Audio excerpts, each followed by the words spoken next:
Welcome back to the Algarve International Circuit in Portugal.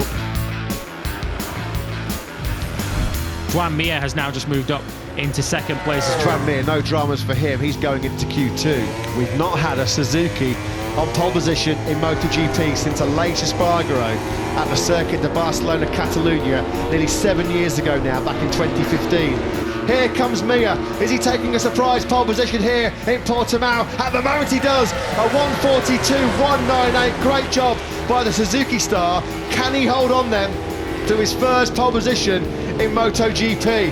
Now it's all on Zarco, who does take it. What a session. This guy, though, will be there right at the sharp end.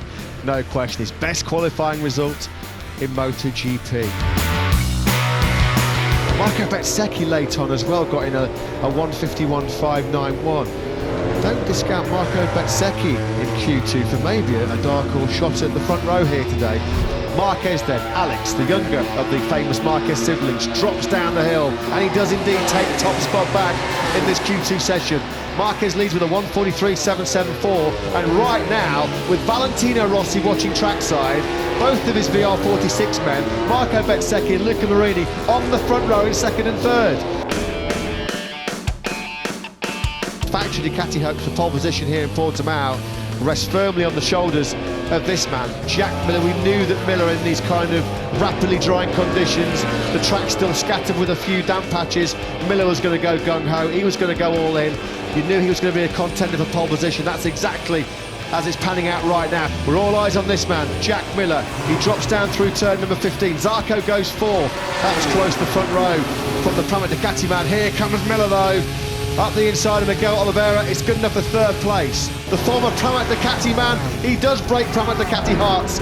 Ducati salvaging something from what's been a pretty disappointing Saturday so far, with an Ayabas Giannini and Pecco Bagnaia not coming into the second qualifying session. Quartararo is going quicker again, as you can see. He's just coming across the line any moment now. We're looking into the eyes of the world champion, up to second now on a 1:50.6. Quartararo made something of a breakthrough in the wet conditions in Mandalika, although, as we've already mentioned, there was an awful lot of grip in the wet at the Portimao Mandalika circuit. Not the same level of grip here, nor the same temperature.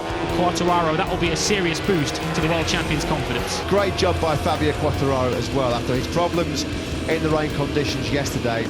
Before the rain really did start to hammer down heavy here in Portimao, he found a 1:56.06, and crucially, that has got Quartararo, the world champion, into Q2 in P3. Just wonder how much that early scare conditioned Fabio Quartararo's early laps in this qualifying session. Not too dramatically. He finds a 1:46.118, and that puts the Frenchman up into fifth place. Marquez then over that blind crest. The Repsol Honda gets a big head shake as he attacks now through turn number 9. Starts rising up again now through 10, dropping down through 10 and 11. Still on course then, Marquez for pole position. Espargaro's gone down, and that's a big one, and that's going to bring out the yellow flags.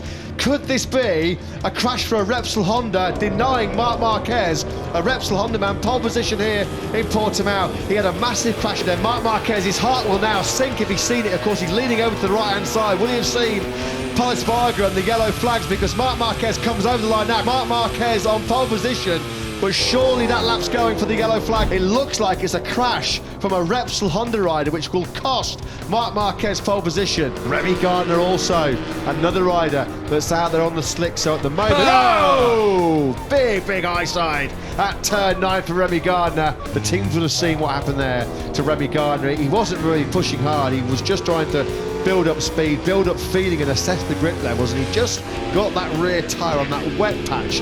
Oh, he's taking a risk. Here goes Pecco. Yeah, Pecco Bagnaia's gone for it as well. Yeah, he's going out on slick tyres as well, so he's already seen the big moment that Remy Gardner had going through turn number 9, so you know he's going to be very cautious in that particular section of the circuit. Oh, Bagnaia's gone down as well. Well, it's not slick tyre conditions, is it? That's what we found out. Pecco Bagnaia, having seen Remy Gardner high-side himself at turn 9 on slick tyres, Bagnaia decided He was going to go out on the slicks, and that's another decision that has not paid dividends. Bagnaia also gets high-sided. He is hurt. Yellow flag out again in sector 2. It's Raul Fernandez.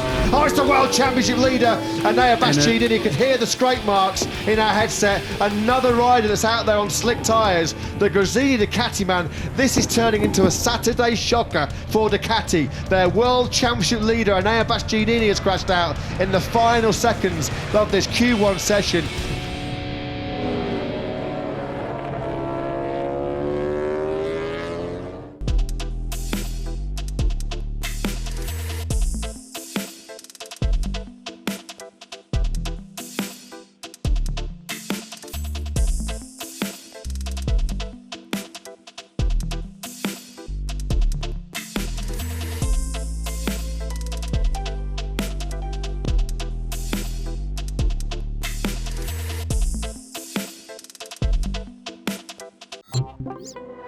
Hey guys, I'm Joan Zarco.